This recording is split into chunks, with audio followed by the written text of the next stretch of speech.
Hello, this is Kenneth Reese with WataugaOnline.com. We welcome you in today for this interview and information session with Watauga County Schools Superintendent Dr. Scott Elliott. And boy, have there been some changes since just Friday. And Dr. Elliott is here to give an overview and to answer some questions that we have received via social media. So I'll start off first by saying that we are doing this on a Saturday afternoon. So Dr. Elliott, thanks for taking part of your weekend for this. And boy, let's just get right to it. I'll let you lead off with some statements if you wish. Yeah, sure. And thank you, Kenneth. It's always good to see you, and thanks for having me on again. Certainly, a lot has changed, or a lot has happened since we last spoke a couple of weeks ago, and yesterday with Governor Cooper making the announcement that he is extending the executive order that closed school buildings to students, and that we would continue for the remainder of this school year with remote learning. This is not the decision or the outcome that we had wanted. We wanted to see our students back in school with us as soon as possible. But we know that public health officials and the governor have to make these decisions, and we are certainly doing our best to make the best of it. Certainly, also now, and we may get into this in a little bit, we have a lot of decisions to make. I already have made some decisions anticipating this announcement around our school calendar and end date and things like that. But it's official now that schools will remain closed to students coming to the building for the remainder of the school year. School will continue in remote learning for the rest of the year. And I'm glad you clarified that about and emphasized that about school buildings being closed for students. I had put out an article, I think, on Friday or Thursday talking about the history of Watauga schools closing, and I got taken to task by a lot of folks that, hey, it's not the same. Schools are not totally closed and that kind of thing. And I don't want to get into that, but a lot of folks were very animate, wanting to make sure that I realize schools are not closed. It's the buildings. So, so A good yeah, good point, and I think that response, but you saw that wording in the press release from the State Board of Education and the governor even using that same language. But I yeah. think that response that you heard was just the strong feeling that parents and teachers have about how hard they have been working for the last month. And I agree with that totally. And our meal distribution folks too. I mean, everybody has put in a lot of longer hours, like you said, than was anticipated. So That's right. we'll move on from that. Let's get to the bigger picture, and I'm going to try to keep all of this in order. There's so many questions running through my head, and there again some that we've gotten through social media. But let's talk about the decision to end the calendar year on that May 29th. Um, can you tell us how that came to be? Ultimately, that was your decision, correct? Yes, certainly. But I do want to clarify that the school calendar for the school system is adopted and approved by the Board of Education. So I certainly made this decision in strong, close consultation with our board and did have their support for changing the end date. As you said, I've decided that the last day for students, meaning our remote learning, will be Friday, May the 29th. You might have noticed in Governor Cooper's announcement that both he and Chairman of the State Board of Education, Eric Davis, went to great pains to say that the school year would continue uh, and schools would follow the calendars as they had been adopted. Mm-hmm. Um, if we had missed no days for snow or anything else this year, which never happens, we would have ended school around the third week of May, May 22nd. But when you put in the 11 days that we did miss, plus the requirement of having all of the teacher work days that are required for our teachers, which is 215 during the course of the school year, that would have run us up until June the 10th. So I decided that while our teachers and our students and our parents are working extremely hard right now in remote learning, that it would be a better use of time to strike a middle ground, to end our remote learning a little bit earlier and give more than just one workday, which was scheduled to our teachers. Mm-hmm. Perhaps we'll touch on this in a little bit, but there's going to be a lot of work to do to plan for an uncertain return to school next year. But I think it's also worth a reminder every chance that I get, and I know you know this very well, Kenneth, that our school calendar is governed by the school calendar law. It is in state legislation. And there are minimum requirements that include that students must receive at least 1,025 hours of instruction or go to school at least 185 days. So we always build our calendar around about 180 days. We just acknowledge that there are going to be at least 5 days that we aren't going to attend and we aren't going to try to make up. Those are built-in days, if you will. Mm-hmm. But the 1,025-hour requirement is a pitifully low standard. If you calculated that on an average, school day, that would be about 156 days of school, which we just do not think is sufficient during a regular school year. We'll typically get over 1,100 hours of instruction. But May the 29th is the date by which we will have exceeded 1,025 hours this year. And the legislature nor the State Board of Education has yet, and I do not anticipate that they will, waive those minimum requirements even right now during this coronavirus. So we have no choice but to get to at least 1,025 hours. And I decided that when we do, we'll end instruction for students and give the remainder of the days to teachers. And there again, you mentioned it a moment ago, we only missed 11 days due to weather this year. I say only because in our previous interview, and I've reiterated several times, on average, we have 22 days of missed for not just snow, but weather in general, flooding that occurs now on a frequent basis, and then, of course, winter. So there again, we'll make mention 11 days were missed due to weather.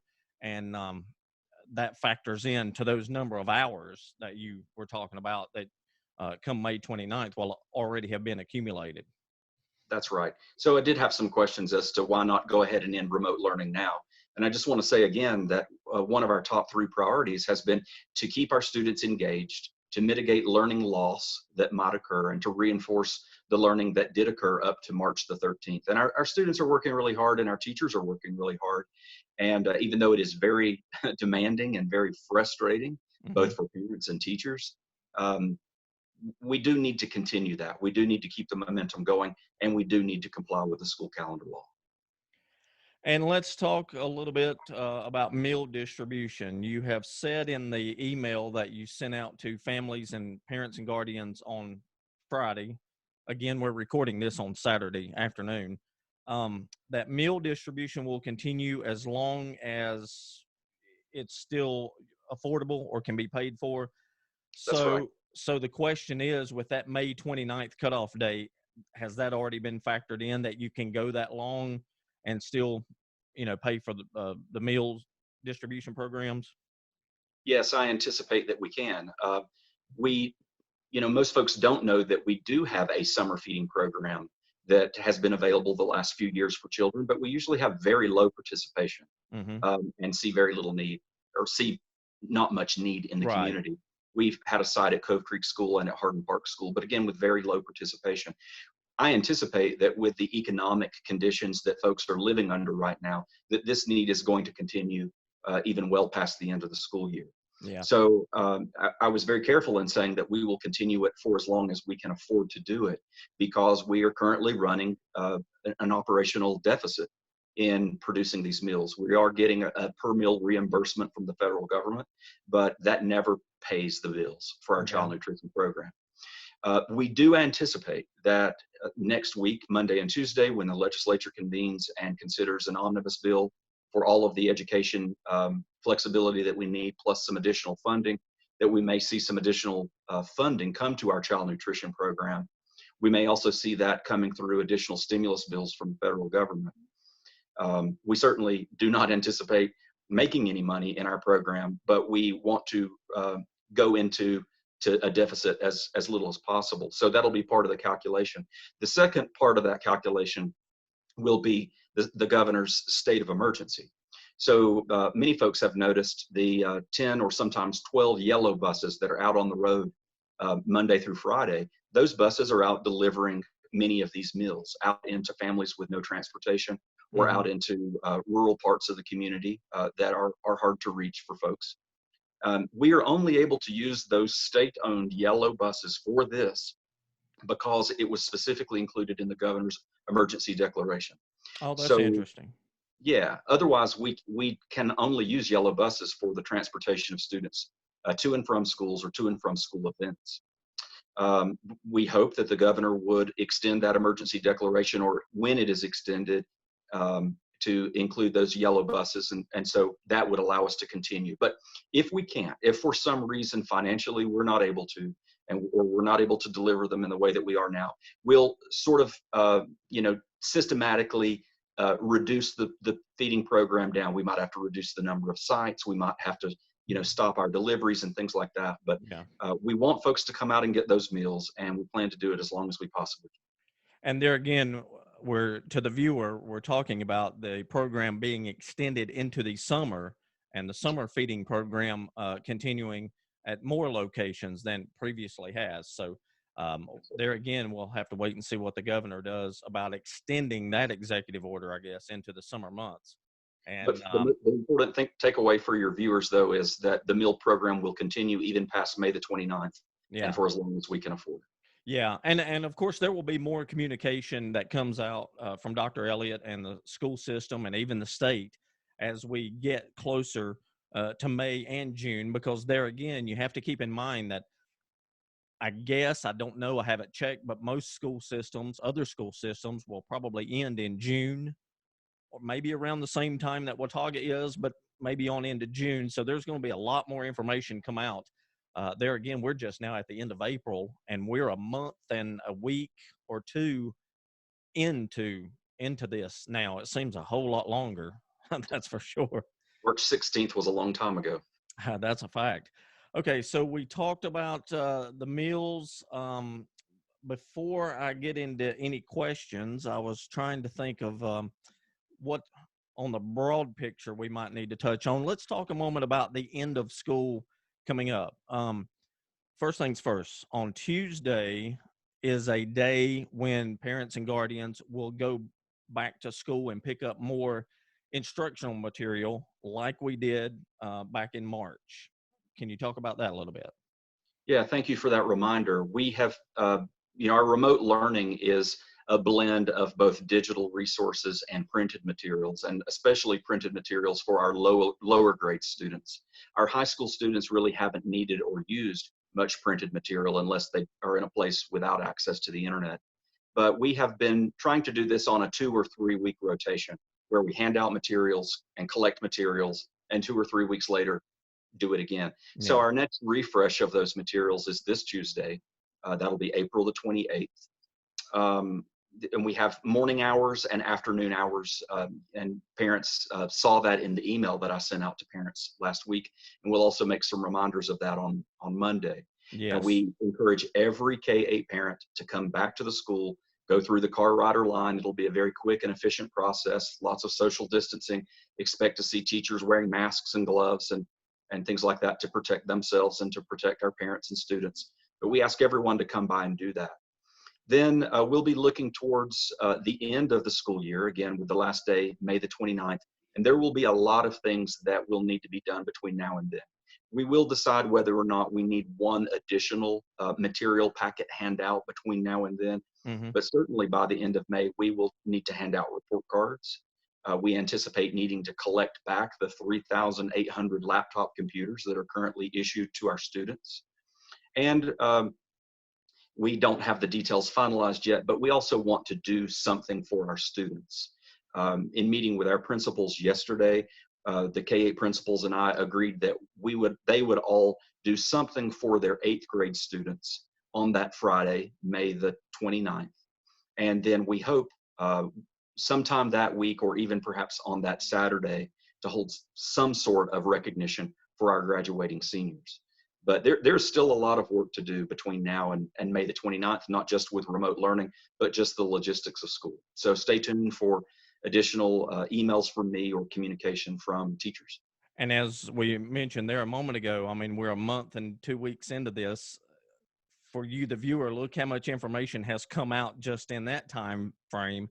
And now we're talking about events that will happen roughly a month from now.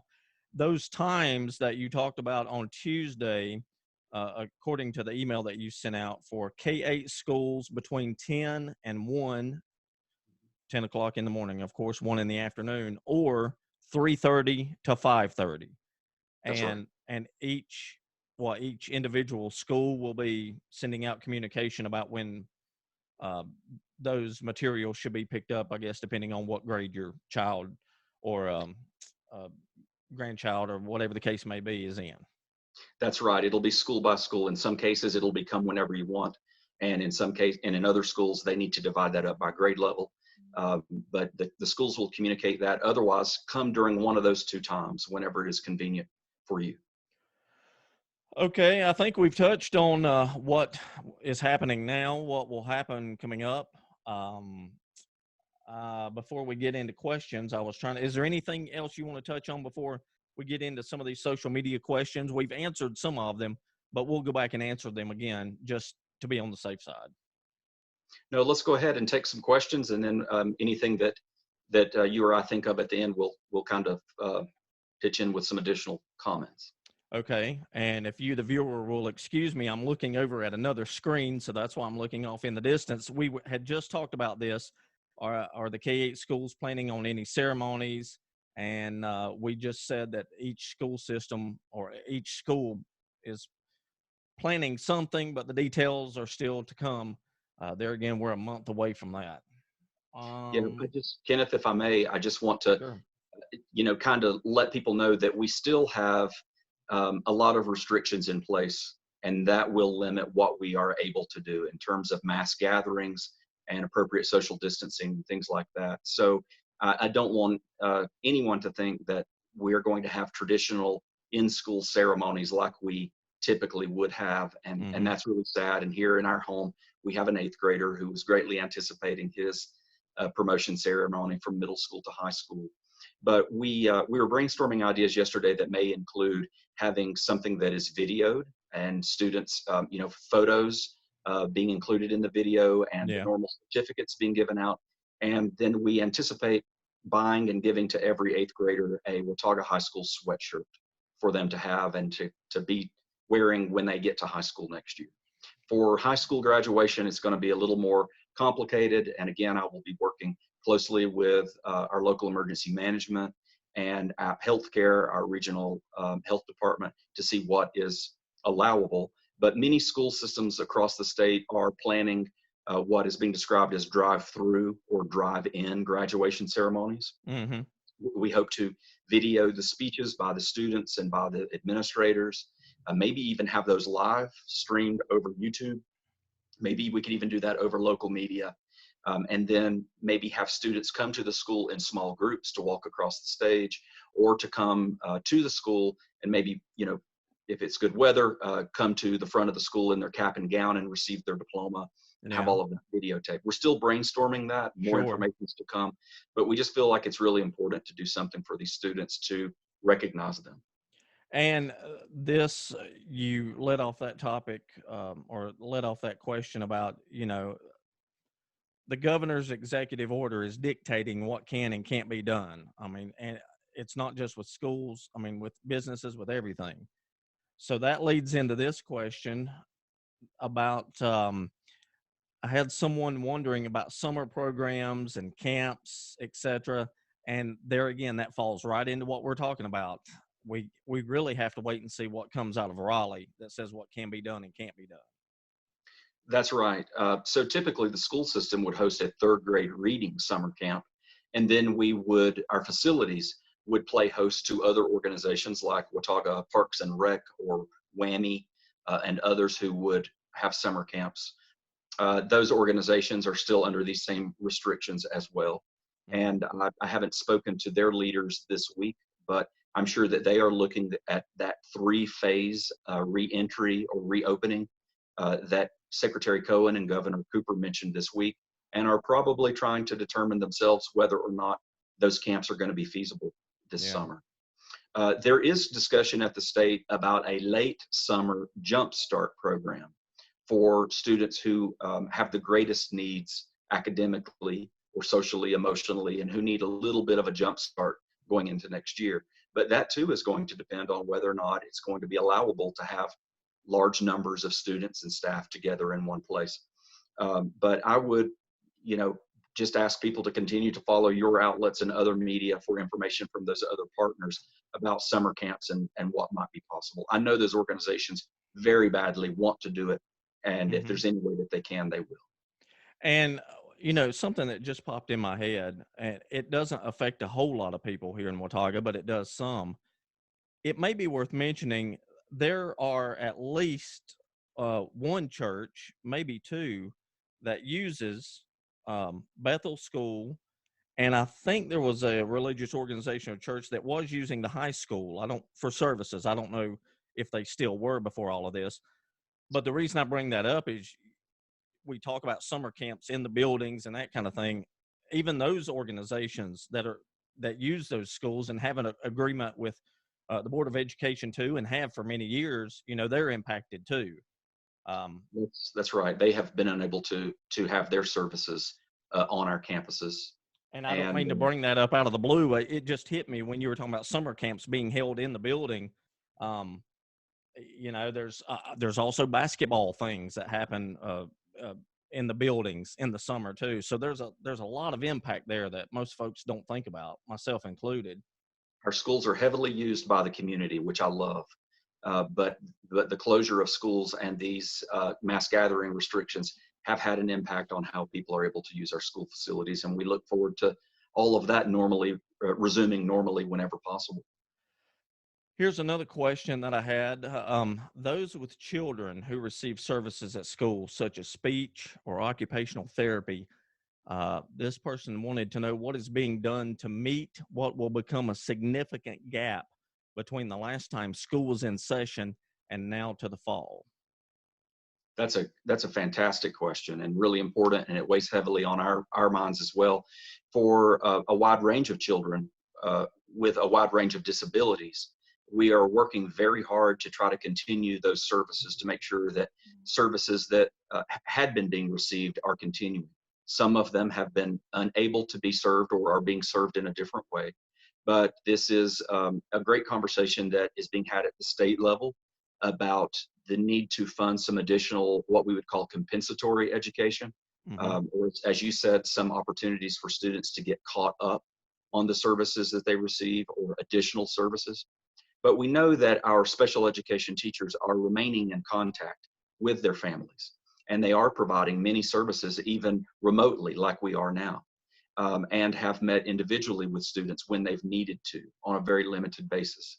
And so if there are any parents out there who are concerned about the services that their children were receiving or should be receiving if we were normally in school, please reach out to your school principals and to your teachers and special education teachers. And those will be among the many things that we are considering and planning for as we talk about the reentry to school next year. Let me, while I'm thinking about it, I had just made a note uh, to hear. Well, let me go back to the questions first, and then I'll come back to what I was going to talk about, because I think it ties in to some of the state committees that you're on, and I want to touch on that real quick today too. Another question I had got: can we use remote learning for snow days once school starts back? Another person had said, especially the limited route days when students are excused due to transportation issues. That was two different points that were brought up. Yeah. Too soon to know about that yet? Well, we certainly know that we can do a lot with technology, and technology has been a lifesaver for us since March the 16th.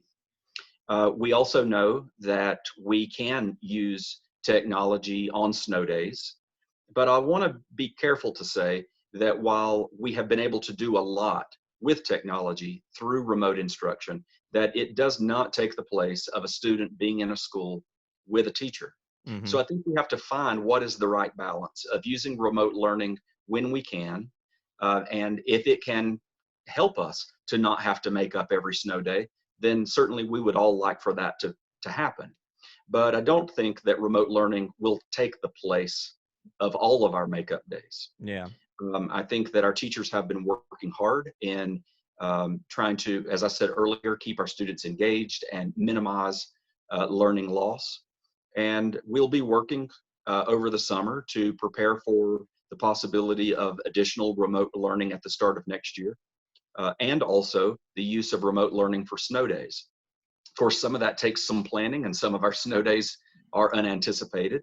But I do want people to know that I realize that we all want greater flexibility with our calendar, and we do want to use the tools that we have available to us, like remote learning, for either not having to make up all of our days, or for, as the one person asked you, maybe those students who can't get to school, Mm-hmm. even when we are having school. There are a lot of children that live, in places like Junaluska or Beaver Dam or Meat Camp or other places where even on limited routes, they literally physically cannot get to school. And Yeah. it might be that remote learning is a great solution for that as well. So we'll figure out what is that middle ground.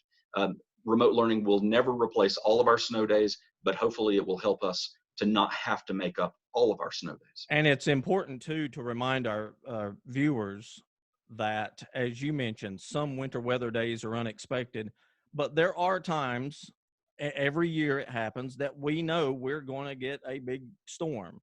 Now, whether we get it or not, varies, but we have the confidence of the National Weather Service and folks like that, that when there is a big event, we know it's coming. And, you know, I think that's maybe where some planning can be done ahead of time, and we can do remote learning that way. But like you said, it's so unexpected sometimes the days we're out, but it'll get there. That's one of those things that will evolve, not only here, but for our other folks in the adjoining mountain counties. And we'll just see how that plays out. Before I get back to questions, you just mentioned the calendar, the school calendar, and that leads in to where I wanted to go for a moment. You are on at least one committee, a state committee that deals with calendar flexibility for, I guess, every county, but especially our mountain counties due to winter. And you were telling me before we got started that that's about to be merged with another committee. Can you touch on that a little bit? Yes, I'm one of two superintendents in the state who has been serving on a ad hoc committee with the State Board of Education to look at calendar flexibility for this current year. And we had asked for some greater flexibility with our calendar than it looks like we're currently going to receive. But we're also talking about calendar flexibility for next year. One of our requests, and it is currently in the House COVID-19 committee recommendation to the full House, which they will look at this coming week, to allow all schools in the state to start 1 week earlier. Basically, after all this time out of school, we want our students back with us as soon as possible. Yeah. And we also want to be able to start school just a little bit earlier in the case that we have a return of this virus, or we have to take a break in the middle of the school year. We want as much flexibility as possible. That committee is now, starting next week, merging with another committee that will be looking at the re-entry to school next year.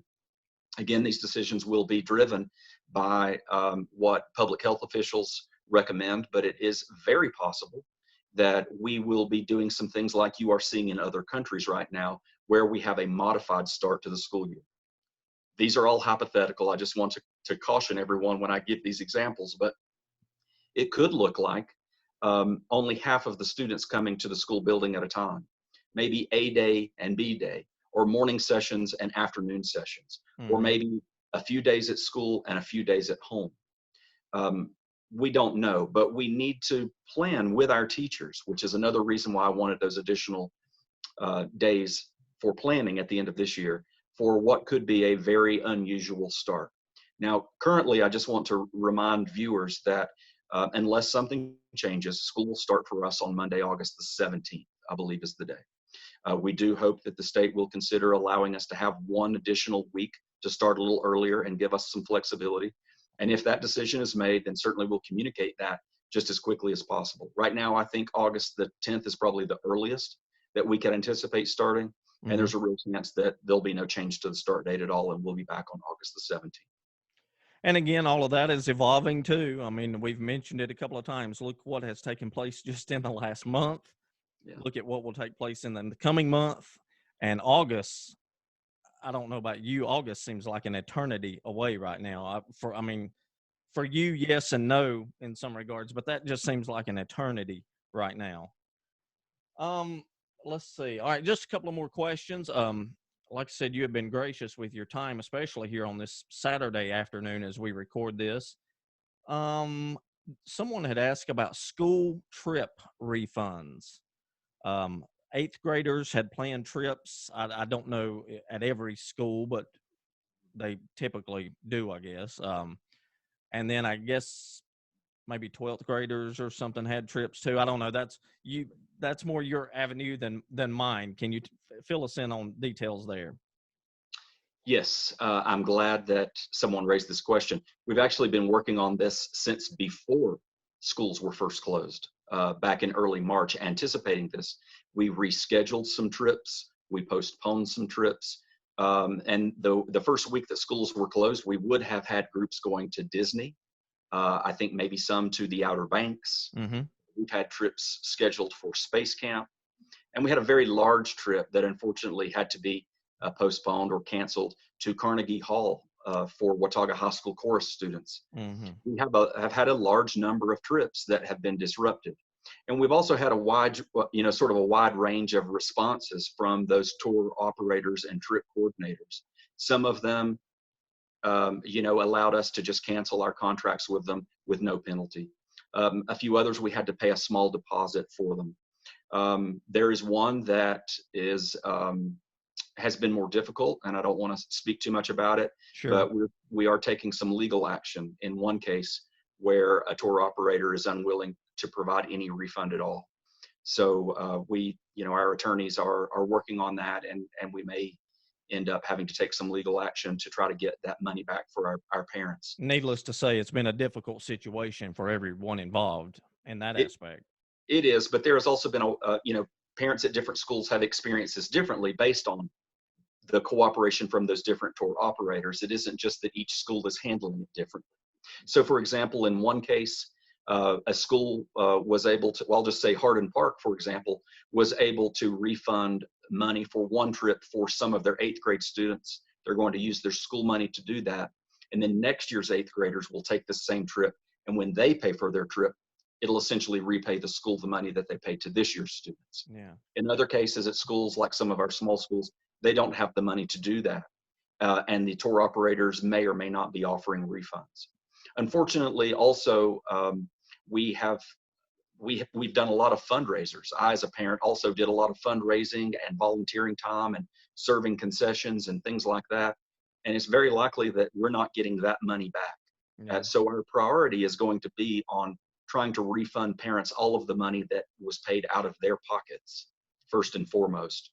And we'll do the very best that we can. Just know that we're working on this. I've assigned this to one of the very capable directors in our office, and our principals are working on it. And we're going to be really aggressive in trying to get as much money back as possible. But if a parent has a specific question about their trip, just pick up the phone and call your principal and have a conversation about it. Yeah, and that's very important to do because I'll tell you, my daughter is in sixth grade and they didn't have any trips planned this year. And I was having a conversation with her the other day. I said, "You are extremely lucky because in her previous years, I mean, they have went various places, and it just kind of got lucky for those sixth graders that they didn't." And I was explaining to her about the eighth graders and 12th graders and how all of that's just really devastating for them, not being able to have those experiences.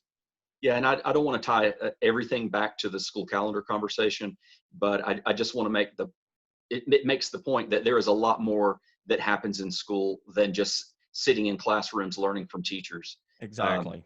I mean, of course, that's the most important thing that happens in Yeah. schools, but we believe very strongly in a well-rounded education and school experience for our kids, and coordinating these trips and providing for them. The first time that I remember going out of state as a child or going to the coast as a child was on a school trip. And we know that these experiences are very valuable, and they take time to do. Yeah. So those are things you can't all do just remotely, and experiences we want to make sure that our students get. And we're going to fight for those refunds and pay back parents every bit we possibly can. From trips to sports real quick, I had a question about the spring sports season and were they over? And of course the North Carolina, let me get back in front of my microphone here. The North Carolina High School Athletic Association announced yesterday that on Friday, again, we're recording this on Saturday, but they had announced that all remaining winter championships and spring sports were closed or canceled rather, and that they are working on this is from their press release, finalizing the state basketball playoffs. Their board of directors is going to meet next week, and policies for summer activities, and then address academic eligibility concerns for the fall of 2020. And all of that right there, I mean, that's another big cog in the wheel too, that maybe a lot of folks whose child or grandchild, what have you, that doesn't participate in sports doesn't realize either. I mean, that's going to be a huge undertaking on that part. There's a lot going on in that regard, from eligibility and what eligibility will be based on. And here's another thing you didn't mention, but people probably don't realize: we have advocated strongly for our current seniors who were seeking course credit and grades to be able to be eligible for athletics in college, or to be admitted to colleges. But for next year, the High School Athletic Association's in the same boat with all of the rest of us, and all of this. They will be looking at what kinds of events can be held for the fall. Yeah. I don't know yet. I hope we will, but I don't know yet if we'll be back to the point of being able to have several hundred people in a football stadium together. We don't know yet. Yeah. We don't know at what point summer workouts would have occurred. Those usually occur all summer long, and by August the 1st, fall athletes are at school full time, just about. Yeah. So a lot of those decisions will be made, including even just how to wrap up the awards and championships from this past year. I'm so proud of the Watauga High School athletes that we have, and I'm so very sorry for our spring athletes, and especially for our seniors, that they have missed out on their spring sports seasons. And just know, again, we had hoped that this wasn't going to be the case, and that we would have all been back in school together by now. And so we're going to look forward now and see what can we do, and what guidance do we get from the High School Athletic Association to make those fall sports the best and most they can be. Again, just a couple of more things. I realize this video is going a little longer. I wanted to keep it in that 30-minute time frame, but boy, there is just so much to cover, and it's better just to go ahead and get it out there now. And hopefully this will alleviate a lot of the social media questions and questions that you are getting through phone or text or email. One thing that we did not touch base on, and I have it in my notes, and this is a perfect time to, since we're talking about eligibility, academics, the discussion of grades. The State Board of Education on Thursday or Friday, came out with new, for lack of a better term, criteria or classifications, I guess, of how grades will be issued. Can you talk about that a little bit? Yeah, I'll try to be brief. And I kind of put you on the spot with that question. I hope No, it's quite all right. And again, it's been a topic that we as superintendents have been working on with the state for several weeks now. So we know that the state already made the decision that for our seniors, their grades were captured on March the 13th, and they get either a pass or a withdrawal, for their courses. We were waiting on guidance for K-5 and middle school. So in K-5, students are not going to receive grades for this year. And instead, the teachers are going to give detailed feedback back to parents, to the students, and to their next grade level teachers about their strengths and weaknesses, their competencies on different grade level standards, things like that. Yeah. For middle school students in grades 6 through 8 will receive a pass or a withdrawal for their courses. And again, teachers will give input. Then for your 9th, 10th, and 11th grade students, those students are going to have a choice. And the choice will be either to accept a numerical grade like normal for the courses that they were in for second semester, or to receive a pass or a withdrawal. And they can continue to work in those courses between now and the end of the school year, for us May 29th, if they would like to raise their grades.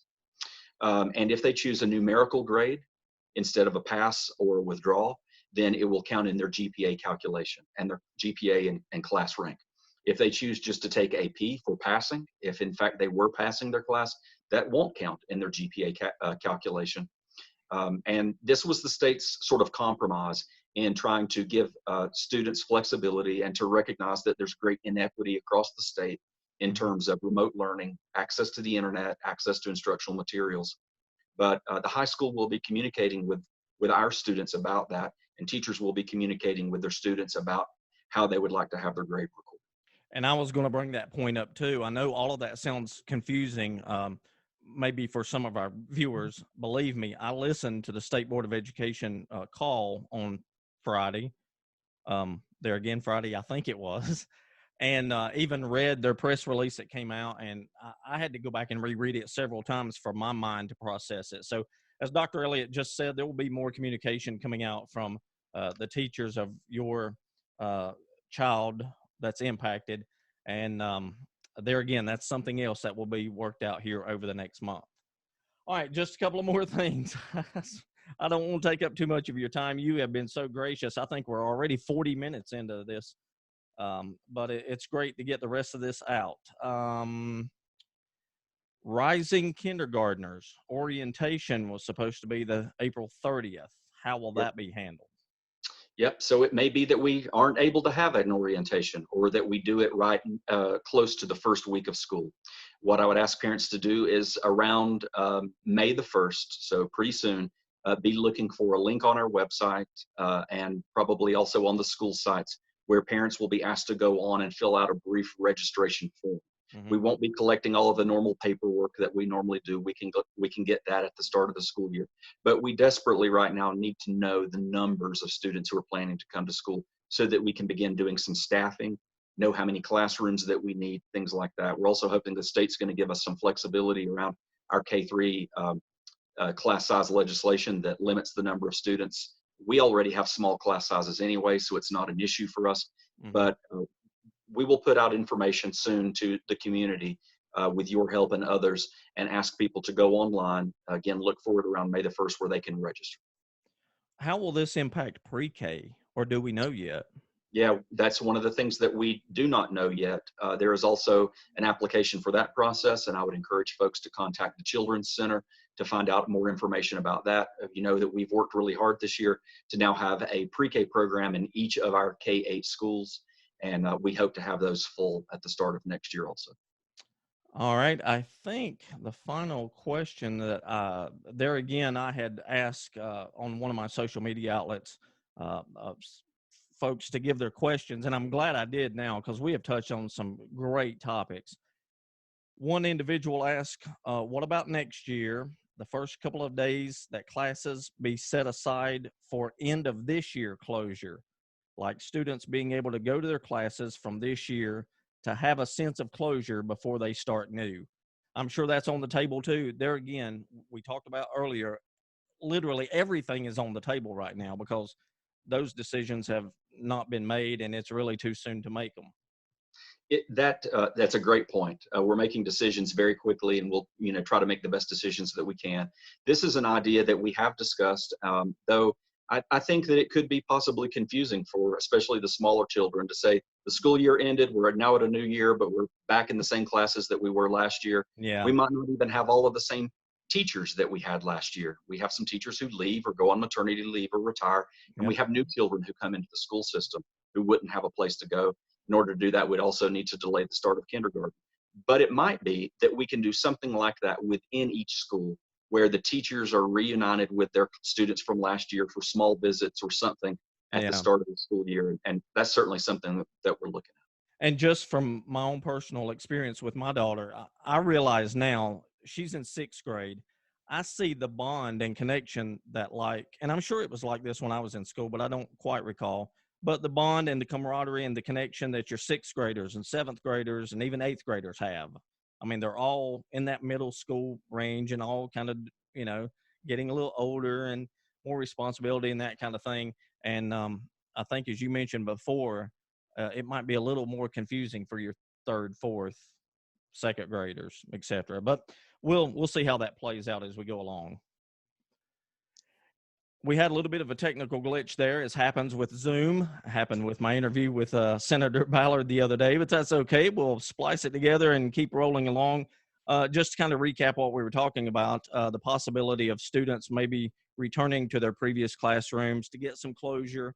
You can go back and look at that part of the interview we were talking about, but the bottom line is everything is still on the table. Nothing is being ruled out totally at this point. I think that is all the questions that I have. That's a lot of information to digest. Is there anything else? There again, let's reiterate this point again. To a great extent, maybe to all of the extent, items that will happen moving forward, including possible graduation ceremonies, summer events, even into the fall, is going to be dictated by what comes out of the governor's office, not only in the next couple of weeks, but months, and even into August, because healthcare professionals keep telling us that we could have a variation of COVID-19 into the fall, and we may have some of these same issues again as we're in this uncharted water. So let's keep that in mind too to the viewers. And I know it's difficult as a news reporter. It's difficult for me sometimes to step back and say, you know, oh, these mandates are coming from Raleigh. It's out of our hands, but it's coming from them. So just wanted to make that point again. Well, thank you, Kenneth. And I'll just say that I appreciate how flexible and gracious parents have been with us and how hard our teachers have worked, and their understanding that this is all, you know, it sounds cliche now to say it's uncharted territory, but we're working together doing the best we can. No matter what the future holds, we'll continue to focus on our three top priorities: the health and safety of our employees and keeping them employed and with their benefits, continuing to keep students engaged and active and looking after them and to help support and protect them. And then making sure that we can continue to feed our children for as long as possible. So thank you for this interview and for these reminders. As you mentioned earlier, I would remind folks to come by their K-8 schools this Tuesday, April the 28th, for another packet refresh. We also discussed that the NIL program is continuing, and we hope to continue that past May the 29th and well into the summer and for as long as we can afford it. That we are planning some sort of end-of-year recognition for our 8th graders and some kind of ceremony or a recognition or graduation for our seniors. And as you just said, we'll do all that we can within the parameters of the governor's emergency orders and our local emergency order and what's allowable. And we'll continue to communicate with people via email, through press releases, and through interviews like this, and just ask people when they have questions to contact their school principals, and we'll do anything we can to help people out. And you can rest assured we'll stay in communication with Dr. Elliott and have some more of these interviews as we continue on for, I guess now what will quickly start becoming the end of the school year for Watauga Schools. Thanks once again, Dr. Scott Elliott, Superintendent of Watauga County Schools. Man, his plate is full, and he was so gracious to take nearly an hour now on a Saturday evening to get us all up to speed and answer some questions. I'm Kenneth Reese, founder, owner, operator of WataugaOnline.com. Thank you so much for tuning in today, and we'll catch you next time.